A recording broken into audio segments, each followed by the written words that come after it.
Hello, class. This week we've been learning a lot about hotels, types of hotels. We know that we can categorize them by price, by destination, by room type, etc. Today I thought we'd take a personal look at the boutique style hotel. So here we are at Hotel Zero in Danbury, Connecticut. There's actually two Hotel Zeros classified as boutique hotels. One's in Norwalk, Connecticut, and one's in Danbury, Connecticut. So what makes a boutique hotel? Well, typically a boutique hotel would be under 150 rooms. Some people say under 125 rooms. Typically, if you go under 100 rooms, you're talking about more of a bed and breakfast or an inn. The other thing that makes a boutique hotel is its personalized service. When the term was originally coined, boutique hotel, it was in reference to the fact that the original founders of boutique hotels, and we'll talk about that in a minute, felt that all the other hotels were like department stores. They were trying to be everything to everyone, cater to everyone's needs. So the founders decided that they would incorporate more of a personalized service into the hotel. Included with that also would be the decor, which was a lot of times styled by a well-known designer, and also the food and beverage program. Food and beverage program is extremely important in a boutique hotel. So while we're here, let's take a walk around and we'll look at some of the decor and we'll look at the restaurant, and hopefully you'll get a better idea of what a boutique hotel is in terms of its difference from a regular hotel. So let's take a walk around. So here we are in a breakfast nook, and you can see how beautiful it is on the outside. They've set up a fire pit for better weather.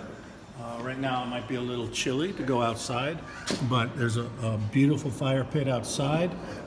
There's a patio area also where they can open the doors and windows and people can dine outside in better weather. Also, you can notice the modern artwork and the couches that are here for people to lounge on. It's quite impressive. Right across the hall, what we see is a breakfast buffet area set up for people that are staying the night. This would be a complimentary service, and of course they have nothing but the best, and they have Starbucks coffee as well here. So as we continue our tour, we're going to move into the lobby area. One of the interesting things to note is the size of the lobby area, the feeling of spaciousness. And again, if you take a look at the check-in desk, how modern it is with the wood accents and the modern lighting and all of the artwork that's on the walls as well. It really gives that feeling of home style, yet at the same time very modern and inviting. You can see that it has a center focus around a fireplace, indoor-outdoor fireplace, with a TV where people can lounge. Also, one of the interesting things is how they've kind of downgraded the business center. The business center is set up in the far corner for people to come down and use. You can see that it's working using Mac computers. So what I want to do is also show you the restaurant. The restaurant here is called Terra, and we're going to actually go outside and enter into the restaurant entrance because they're trying to encourage people also to come and eat here that aren't staying the night. So let's take a walk outside and we'll re-enter from the restaurant entrance. All right, so before we go inside to Terra, I thought I'd give you an idea. There are two menus, the lunch menu and the dinner menu. One of the things that you really should notice about these menus is how they're written. This is a very modern style where they list the dish and then some of the ingredients that go in the dish. We also have a cocktail list. Typically in a boutique hotel, the bar service is known for their cocktails, and they make an effort to attract people because of their bar service. So let's go ahead and take a walk inside. We are at the entrance to Terra, kind of understated, yet at the same time very elegant, very inviting. So let's take a walk in.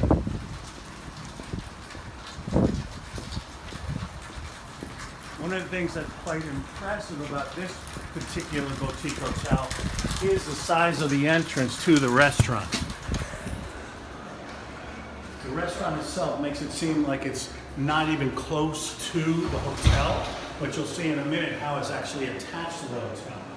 Beautiful wine cellar right here on display.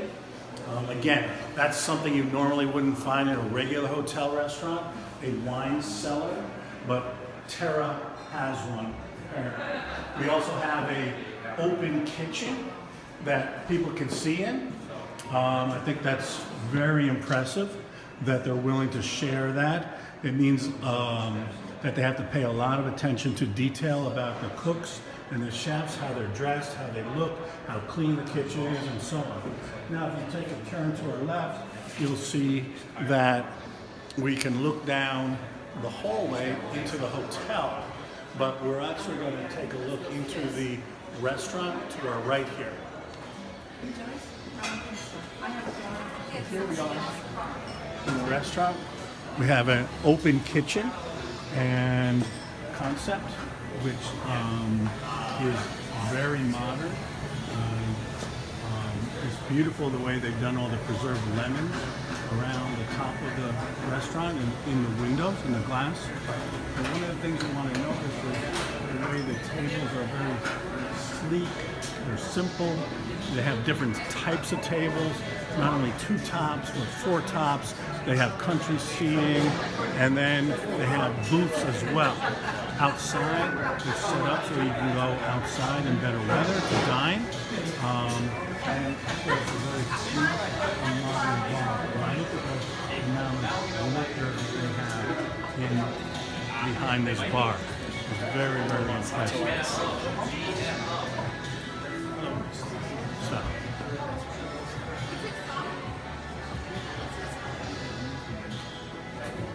So we're getting a view of some of the rooms in the hotel at the business center. What you're going to see is that the rooms are traditional in the sense that they have choices of queen or king or double queens in the rooms, but you're also going to see a very modern feel, barn doors, hidden TVs, modern artwork in the bathroom, extremely modern, as you can see in this picture. The views out the back are beautiful, and the linens and the decor very simple, very white, stark in some cases. I mentioned before about the history of boutique hotels.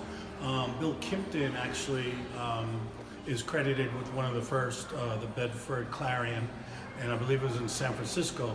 In New York City, Ian Schrager and Steve Rubell opened the first one known as Morgan's in New York City. And remember, Steve Rubell is the one that actually coined the term boutique hotel. He's the one that's been given credit for it. So, you know, I wanted you to see kind of how this concept has developed, and people feel like part of a family when they come to visit.